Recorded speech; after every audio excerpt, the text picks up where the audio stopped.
आपके बिना ये काम दाता कोई नहीं कर सकता, या दया करियो।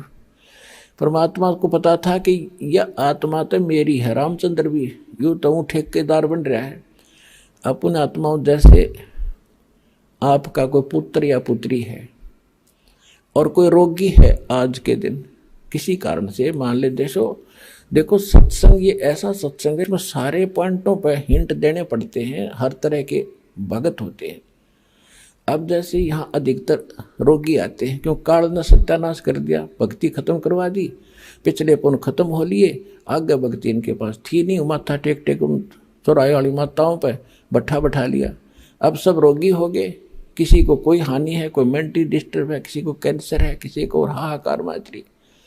तो भक्ति की शक्ति बिना शरीर चलेगा कैसे, ये मट्टी है।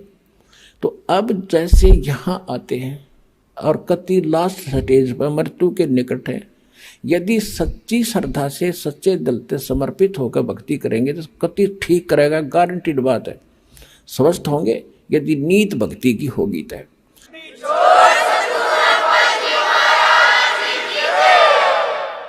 और दूसरी बात यह है कि कोई जैसे अब क्या करते हैं, कोई भक्त बता देता है कि वहाँ जाते ठीक हो जाते हैं, वो चल पड़ते हैं बेचारे, क्यों सब जगह थक लिए, वो सोच लेते एक ट्राई और कर लेते हैं। तो ट्राई करने आने वाले को यहाँ राहत नहीं मिलेगी। हाँ, यहाँ समर्पित होकर ज्ञान सुन का आवे और चलो ट्राई करने आ भी गया तो हमारे नियमों का फॉलो करे जो हम यह बताते हैं। फिर देखना रोज चांदना देगा परमात्मा, जैसे दीपक में तेल डाल दिया जाता है, ऐसे राहत मिलेगी आपको। यहाँ भगवान है, समर्थ सर्वशक्तिमान कबीर साहब की शक्ति है यहाँ पर।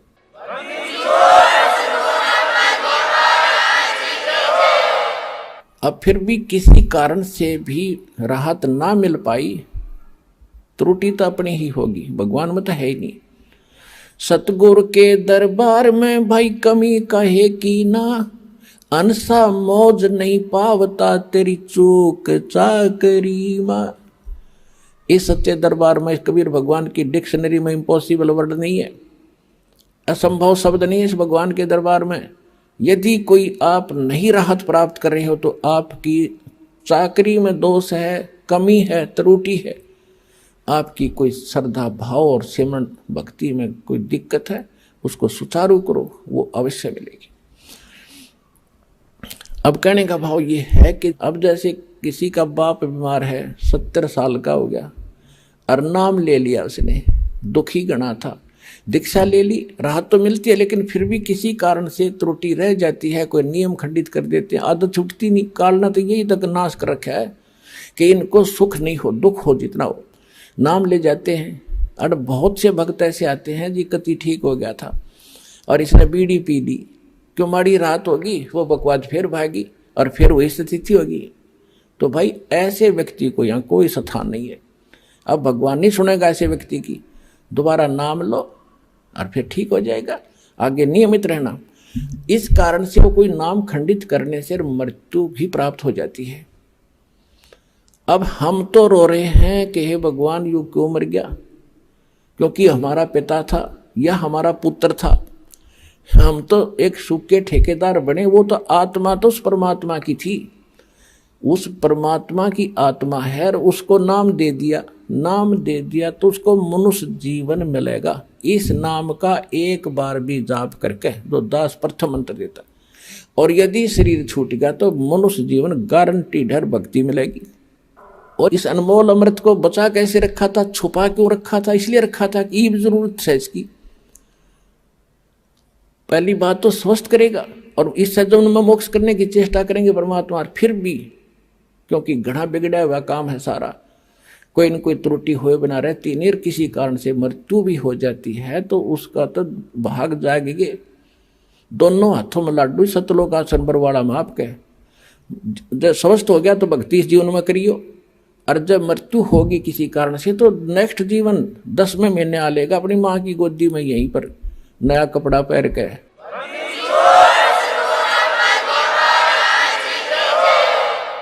ये तो असंख्यों शरीर जाली है हमारे, ये तो एक कपड़ा बदलना है। और पुण्यात्माओं जब आपको ज्ञान होगा ना इस बात का, जैसे आपका धोती कुर्ता पजामा फट गया और आपके बक्स में, आपकी टैची में अरकाचा दरिया है नया, तो क्या करोगे? न फेंकोगे बाहर, अरकाचा काट के तुरंत पहनोगे? तो ये जो शरीर है ये तो एक कपड़ा है।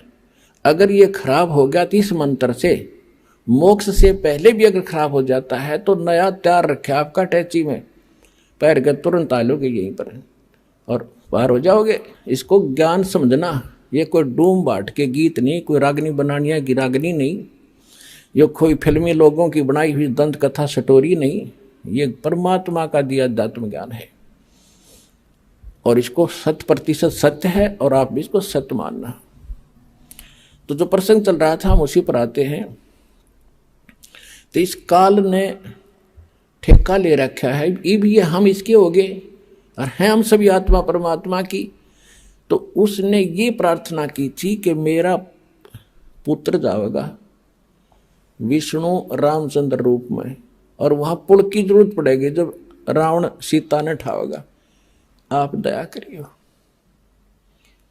परमात्मा बोले कोई बात ना, क्योंकि परमात्मा ने पता था को यू ना कहे तभी मैंने जाना पड़ा, क्योंकि बच्चा तो मेरा ही है। कहीं भी कोई दुख आत्मा है तो दाता रो तो वही रहा आपके लिए। कबीर साहब कहते हैं मैं रो तू सृष्टि को, और ये सृष्टि रोवे मोहे, और गरीबदास इस वियोग को समझ नहीं सकता कोई, क्योंकि गरीबदास जी को भी परमात्मा सतलोक लेकर गए थे, फिर वापस छोड़ा था। तो उनको समझा रहे हैं कि मैं इनको रो रहा हूं गरीबदास,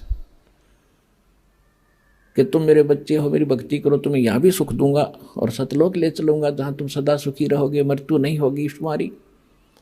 और ये मुझे खोद रहे हैं भगवान है संकट मोचन।